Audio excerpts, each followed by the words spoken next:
ক্যারেক্টারটা অবশ্যই ভীষণ চ্যালেঞ্জিং ছিল, সেটা আপনারা সিনেমাটা দেখলে বুঝতে পারবেন যে একটা যাত্রা দলের মেয়ের চরিত্রে অভিনয় করেছি এবং একেবারেই এই ধরনের চরিত্র আশেপাশের কিছু আমি কখনো করিনি এবং বাস্তব জীবনেও আমার একটা সার্কাস দল, যাত্রা দল না, ভুল বলেছি, একটা সার্কাস দলের মেয়ে। তো সার্কাস আমার নিজ চোখে দেখার অভিজ্ঞতাও কখনো হয়নি। তো সেখানে একটা সার্কাস দলের অংশ যে একটা মেয়ে, তাকে সার্কাস দলে যা যা করতে হয় সেগুলো আমাকে রপ্ত করতে হয়েছে। তারপর তো অবশ্যই তারার যে চরিত্রটা সেটা খুবই একটা মানে সহজ চরিত্র না, খুব তারার একটা সংগ্রামের গল্প আছে এই গল্পে। তো সব মিলিয়ে ভীষণ চ্যালেঞ্জিং একটা ক্যারেক্টার ছিল আমার মনে হয়।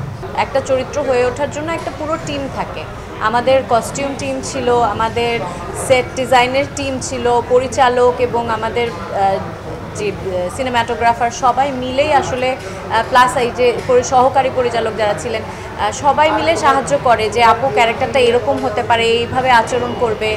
তো সব মিলে চরিত্র যা ডিজাইন করা, যেটা বলে যে রূপসজ্জা, মেকআপ, গেট আপ সব কিছু মিলে তো একটা চরিত্র হয়। তো এই সব কিছুই আমাকে সাহায্য করেছে চরিত্রটা হয়ে উঠতে। আর অনেক নতুন অভিজ্ঞতা ছিল এই সার্কাসে, ছুরি খেলা, নাচা, তো এইগুলো অনেকটাই আমার সেটেই অনুশীলনটা হয়েছে আসলে। তার আগে হয়তো খুব মানসিক প্রস্তুতির বাইরে খুব একটা বেশি কিছু প্রস্তুতি নেই। 40% বেশি গ্লো, বিশ্বের 1 নম্বর গ্লো ক্রিম, নতুন গ্লো এন্ড লাভলি। এখন দেখে মনে হচ্ছে যে আমি এটা কেন করলাম, কারণ বিষয়টা খুবই ভয়ের, ছুরিটা সত্যি মেরেছিল, কিন্তু তখন আসলে এতই চরিত্রের ভেতরে ঢুকে গিয়েছিলাম যে তখন ভয় লাগেনি, তখন দাঁড়িয়ে গেছি, বলেছি ঠিক আছে মারো, অ্যাক্টিং করেছি।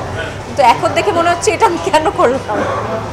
আমি তো চরিত্রটা হয়ে উঠতে চাই, সেটা এখন একটা গ্রামের মেয়ে হোক আর একটা সার্কাস দলের মেয়ে হোক, গ্ল্যামারাস হোক কি নন গ্ল্যামারাস হোক, সেটা ম্যাটার করে না, চরিত্রটা কি প্রয়োজন সেটা ম্যাটার করে। গল্পটাই মূল কারণ ছিল, গল্পটা একটা অসাধারণ গল্প ছিল। আর আমার চরিত্রটা একদম, যেটা বলেছি যে আমি এরকম কিছু করার সুযোগ পাইনি আগে, তো তারা চরিত্রটা আমার কাছে যথেষ্ট চ্যালেঞ্জিং মনে হচ্ছে, সেই কারণে রাজি হয়েছে। এই গল্পটার অনেক সাবটেক্সট আছে, গল্পটার ডেপথটা অনেক, মানে হয়তো একবার ছবিটা দেখলে মানুষ পুরো জিনিসটা অনুধাবন করতে পারে, নাও করতে পারে, কারণ গল্পটার জন্য আমার মনে হয় ছবিটা একবার না কয়েকবার দেখা উচিত আসলে তারার যে জার্নিটা সেটা বুঝতে।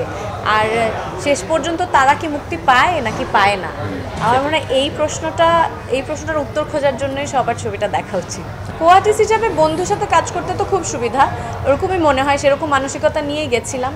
কিন্তু যেটা হয় যে অনেক সিরিয়াস দৃশ্যে, অনেক রোম্যান্টিক দৃশ্যে আমরা প্রথম দিকে আমাদের অসুবিধা হচ্ছিল, প্রথম দিকে আমরা একটু হাসাহাসি করছিলাম, সিরিয়াস হতে পারছিলাম না, বাট ইভেনচুয়ালি আমরা যখন ক্যারেক্টারের ভিতরে ঢুকে গেছি তখন আর কোনো অসুবিধা হয় না।